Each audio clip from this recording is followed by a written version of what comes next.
भ्रम और जाल फैलाने के अलावा कोई रास्ता नहीं है। ये समय समय पर भ्रम फैलाते हैं, समय समय पर जाल फेंकते हैं। ये भारतीय जनता पार्टी भ्रम जाल पार्टी है, इससे सावधान रहना। हम लोग तो सावधान कर ही रहे हैं, लेकिन आप लोग भी सावधान करना, जिससे देश में एक नया परिवर्तन आए। मैं इन्हीं शब्दों के साथ कि जिस तरीके से भारतीय जनता पार्टी ने देश को पीछे कर दिया है हर चीज में, हम सब मिलकर के जो मंच पर बैठे हैं और प्रदेशों में भी हैं, जो साथ मिलकर के काम करेंगे तो देश को एक नई सरकार भी और नए तरह का एक प्रोग्रेसिव एजेंडा देकर के देश को आगे ले जाने का काम करेंगे। यूपी से हम लोग मिलकर के उनको हटाने का काम करेंगे। हम यूपी वाले यही जानते हैं कि जिन्हें प्रधानमंत्री बनना है वो उत्तर प्रदेश जरूर आते हैं। इसीलिए आपने देखा होगा गुजरात से उत्तर प्रदेश आए। अगर गुजरात से प्रधानमंत्री बन सकते होते तो शायद गुजरात को नहीं छोड़ते, लेकिन उत्तर प्रदेश के साथ जो धोखा हुआ है उसकी आप कल्पना नहीं कर सकते हैं। अभी कल ही भारतीय जनता पार्टी की मीटिंग खत्म हुई है और उन्होंने कहा कि 400 दिन बाकी हैं। हमें तो लगता था कि ये सरकार तो वो है जो दावा करती थी कि हटेगी नहीं, अब तो वो स्वयं स्वीकार कर रही है कि अब 400 दिन हैं। जो सरकार अपने दिन गिनने लगे, जो सरकार अपने दिन बताने लगे, समझ लो ये 400 दिन बाद सरकार रुकने वाली नहीं है। अब तो 399 दिन बचे हैं। तो यहां के किसान इकट्ठे होकर के अपनी आवाज बुलंद कर करके उस समय की हुकूमत को हिला के रख दिया। मुझे उम्मीद है कि आने वाले समय में जो हालात हैं देश के, जिन परिस्थितियों से हम लोग गुजर रहे हैं, जहां भारत सरकार और खासकर भारतीय जनता पार्टी, जिसकी सरकार दिल्ली में है, एक एक सरकारें जो चुनी हुई उनको परेशान कर रही है। चाहे वो आपकी सरकार हो और चाहे आपके बीआरएस की पार्टी की सरकार हो, जो सहयोग और जो मदद और जो लोकतंत्र में सम्मान मिलना चाहिए वो सरकार सम्मान नहीं दे पा रही है।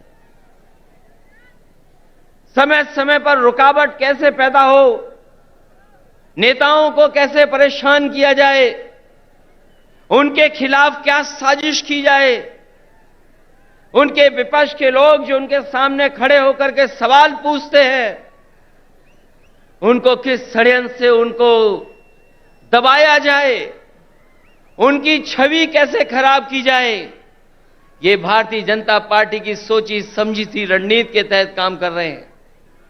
जो संस्थाएं हमें न्याय देना चाहती हैं, जहां से हम न्याय के लिए पुकार सकते हैं, उन संस्थाओं को भी दबाव बनाने का काम अगर कोई कर रहा है तो भारतीय जनता पार्टी कर रही है। अभी कल ही भारतीय जनता पार्टी की मीटिंग खत्म हुई है और उन्होंने कहा कि 400 दिन बाकी हैं। हमें तो लगता था कि ये सरकार तो वो है जो दावा करती थी कि हटेगी नहीं, अब तो वो स्वयं स्वीकार कर रही है कि अब 400 दिन हैं।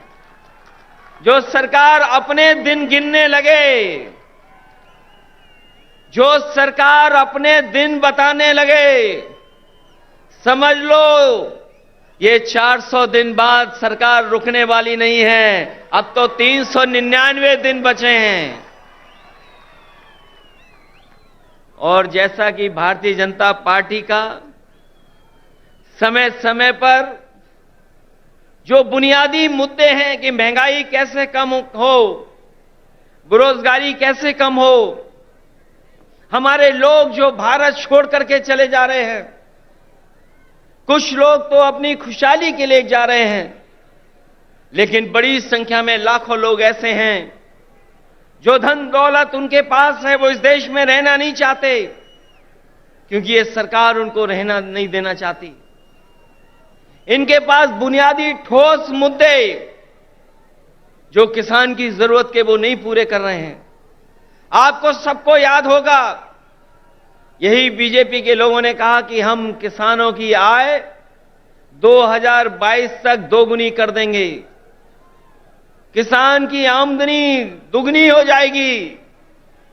हालांकि 2023 शुरू हो गया है, लेकिन मुझे तो ये लगता है किसान की तकलीफ और परेशानी को देख करके इन भारतीय जनता पार्टी के लोगों का 2022 अभी खत्म नहीं होगा।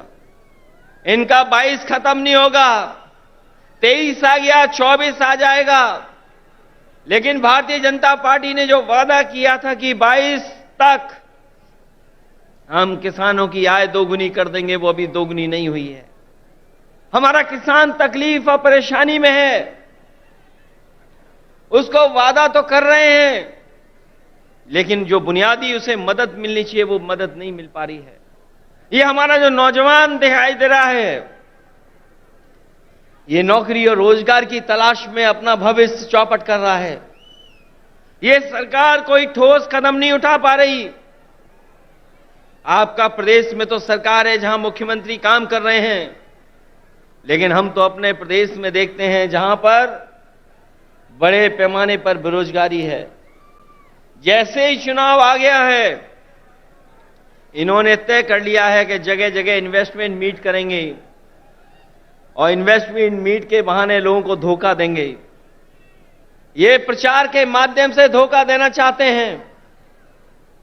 वैसे तो समय समय पर देश के लोग और देश के जो नेता होते हैं वो G20 की अध्यक्षता कर रहे हैं, लेकिन इस बार इन्हें मौका मिला है अध्यक्षता करने का। मुझे लगता है कि केवल चुनाव के लिए ही प्रचार करेंगे, उसमें कोई ठोस कदम नहीं उठाएंगे। इसलिए आज जब हम इतनी बड़ी संख्या में लोगों के सामने इकट्ठे हुए हैं, जहां मुझे लोग ही लोग दिखाई दे रहे हैं, उनके सामने मैं कह सकता हूं कि अगर तेलंगाना में सफाया हो रहा है बीजेपी का, तो उत्तर प्रदेश भी पीछे नहीं रहेगा। आप अपने प्रदेश से हटाइए, यूपी से हम लोग मिलकर के उनको हटाने का काम करेंगे। हम यूपी वाले यही जानते हैं कि जिन्हें प्रधानमंत्री बनना है वो उत्तर प्रदेश जरूर आते हैं। इसीलिए आपने देखा होगा गुजरात से उत्तर प्रदेश आए। अगर गुजरात से प्रधानमंत्री बन सकते होते तो शायद गुजरात वो नहीं छोड़ते। लेकिन उत्तर प्रदेश के साथ जो धोखा हुआ है उसकी आप कल्पना नहीं कर सकते हैं। मां गंगा हमारी पूजा का, हमारी आस्था का, हमारी संस्कृति की स्थान है। एक पानी का जहाज चला करके, विलासिता का जहाज चला करके न जाने क्या सपने दिखा रही है सरकार। और जिस मां गंगा को साफ हो जाना चाहिए था, मां गंगा वैसी की वैसी है, नदी साफ नहीं है। नदी को साफ नहीं कर पाए। मुझे खुशी है इस बात की कि जब मैं मुख्यमंत्री था उस समय आपके मुख्यमंत्री जी ने एक फैसला लिया था कि यहां पर किसानों के खेत तक और घरों में पानी पीने का कैसे इंतजाम किया जाए। वो जो इंटीग्रेटेड इरिगेशन सिस्टम का आपने शुरुआत की, मैं आपको बधाई देता हूं और जनता को भी बधाई देता हूं, उनका धन्यवाद देता हूं कि आपके प्रदेश से शुरू हुई योजना, जहां पर खेत को पानी, घर में पानी का इंतजाम किया, वही तो भारत सरकार नकल कर रही है। जो आज भारत सरकार नकल कर रही है वो कहीं ना कहीं आपकी देन है। जिस सरकार ने एक उदाहरण पेश किया हो, और न केवल इरिगेशन में और भी क्षेत्रों में, मैं ऐसे सरकार के लोगों को बधाई देता हूं और खासकर मुख्यमंत्री जी को बधाई देता हूं। जहां इतना विकास हो रहा हो, वहीं भारतीय जनता पार्टी के लोग देश को पीछे ले जाना चाहते हैं। उनके मुद्दे, उनके फैसले हमें और आपको पीछे ले जा रहे हैं। इसलिए आज जरूरत है प्रोग्रेसिव नेताओं की, प्रोग्रेसिव सरकारों की। और मुझे उम्मीद है कि जिस तरीके से भारतीय जनता पार्टी ने देश को पीछे कर दिया है हर चीज में, हम सब मिलकर के जो मंच पर बैठे हैं और प्रदेशों में भी हैं, जो साथ मिलकर के काम करेंगे, तो देश को एक नई सरकार भी और नए तरह का एक प्रोग्रेसिव एजेंडा देकर के देश को आगे ले जाने का काम करेंगे। मैं एक बार फिर बधाई देता हूं, इसलिए जब अभी हम लोगों ने त्योहार भी मनाया है। हमारे यहां मकर संक्रांति का त्योहार तब मनाया जाता है जब सूर्य उत्तरायण हो जाता है। अगर हम मकर संक्रांति मनाते हैं तो देश में अलग अलग जगह अलग अलग त्योहार मनाते हैं। अगर सूर्य उत्तरायण हुआ है तो राजनीति दक्षिणायन चली गई है, और उत्तरायण से अगर कोई चीज शुरू हुई है और अगर दक्षिणायन राजनीति शुरू कर रहा है तो मुझे उम्मीद है कि आने वाले समय में बदलाव देश में आएगा और देश में एक नई सरकार होगी। ये भारतीय जनता पार्टी के लोग नहीं रहेंगे, क्योंकि इनके पास भ्रम और जाल फैलाने के अलावा कोई रास्ता नहीं है। ये समय समय पर भ्रम फैलाते हैं, समय समय पर जाल फेंकते हैं। ये भारतीय जनता पार्टी भ्रम जाल पार्टी है, इससे सावधान रहना। हम लोग तो सावधान कर ही रहे हैं, लेकिन आप लोग भी सावधान करना, जिससे देश में एक नया परिवर्तन आए। मैं इन्हीं शब्दों के साथ मिलेट टाइम्स को आपकी जरूरत है, हमारी आप माली मदद करें।